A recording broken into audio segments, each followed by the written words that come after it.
ননা, আজকে তুমি কোথায় যাবে? বিগ বাজার। বিগ বাজার? বিগ বাজার থেকে কি কিনবে? শুন কিনবো। শোন শোন, শুন কিনবো। শুন কিনবো শুন। শু? এই গরমেতে কেউ শু পরে? না, আমি আমাদের কিনে আমাদের ঘরে রেখে দেবো, দিয়ে গরমে পরবো। যেমন কথা তেমন কাজ, আমরা সবাই মিলে বেরিয়ে পড়লাম। তবে হ্যাঁ, বিগ বাজার যাচ্ছি না, আমরা যাচ্ছিলাম গলসি। আর এরকম ফার্স্ট টাইম আমরা সবাই মিলে একসাথে বাড়ি থেকে বেরিয়েছি টোটো করে। তো আমার তো ভীষণ আনন্দ হচ্ছিল।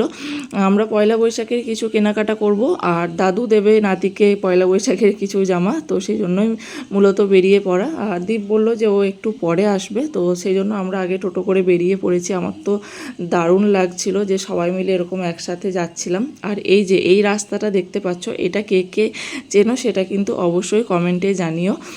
এটা আমার বাড়ির খুব কাছে।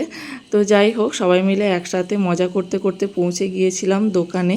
আর দোকানে পৌঁছেই প্রথমে দেখছিলাম বেটুর জন্য জিন্স, কারণ লাস্ট কিছুদিন হচ্ছে কি এই গরমের মধ্যে ও ট্র্যাকস্যুট কিছুতেই পরছে না, খালি সবসময় বলছে জিন্স পরবো, এরকম একটা ব্যাপার। তো যাই হোক, ও তো ওর মতন খেলতে ব্যস্ত, দুষ্টুমি করতে ব্যস্ত। জিন্স নিয়ে নেওয়ার পরে এখানে আমি টি শার্ট দেখছিলাম, আর টি শার্টগুলোর কালারগুলো এত সুন্দর ছিল যে মনে হচ্ছিলো সবই নিয়ে নিই, কিন্তু আগের দিনে বর্ধমান থেকে অনেকগুলোই জামা নেওয়া হয়েছে, সেজন্য দুটো নিয়েছিলাম টি শার্ট।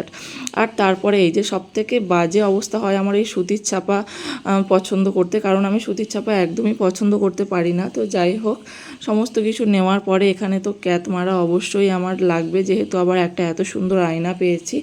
সমস্ত কিছু নিয়ে নেওয়ার পরে বাবা এখানে টাকা মিটিয়ে দিচ্ছে, আর এরা তিনজনে এখানে আলোচনা করছে এরপরে কোথায় যাব, কি খাবো, কি করব। দেখতে পাচ্ছ এদের মানে বিশাল ভাইটাল একটা আলোচনা হচ্ছে। তো যাই হোক, আলোচনা শেষ করে আমরা চলে গিয়েছিলাম সুরুচি মোমোতে। আর সুরুচি মোমো নিয়ে তো কোনো কথা বলারই নেই। আর বেটুকে আমরা খুব একটা রেস্টুরেন্টের খাবার খাওয়াই না, তোমরা আগেও দেখেছো। কিন্তু মানে আজকে যেহেতু একসাথে এলাম সবাই মিলে, তো ভাবলাম যে না ঠিক আছে, চলো স্টিম মোমোটা ওকে দেওয়া যেতেই পারে। বেটু তো ভীষণ খুশি, ভাবছে কি ব্যাপার, এরা এত বারণ করে অথচ আজকে এরাই মানে থালা ভর্তি খাবার সাজিয়ে দিচ্ছে। আসলে ওর পেটের একটু সমস্যা আছে, সেজন্য আমরা খুব একটা ফাস্টফুডটা ওকে দিই না।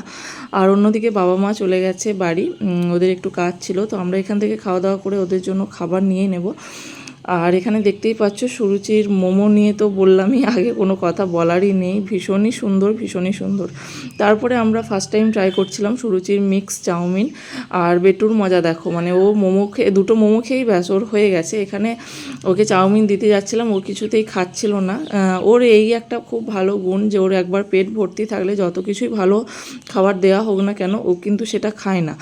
যাই হোক, সুরুচির যে মিক্স চাউমিন আমরা খেয়েছিলাম সেটা কিন্তু ভীষণই টেস্টফুল ছিল। আমার তো ভীষণ ভালো লাগে চাউমিন, আমার খুবই পছন্দের একটা খাবার। চাউমিন, বিরিয়ানি, মোমো সবই, কিন্তু তোমরা বলবে যে বাবা তুমি কত খাও কত খাও, চাউমিন আমার বরাবরেরই খুব পছন্দের একটা খাবার। যাই হোক, এখানে খাওয়া দাওয়া শেষ করে আমরা এখানে বসেছিলাম, এরপর বিল টিল পে করে আমরা চলে যাব সোজা বাড়ি।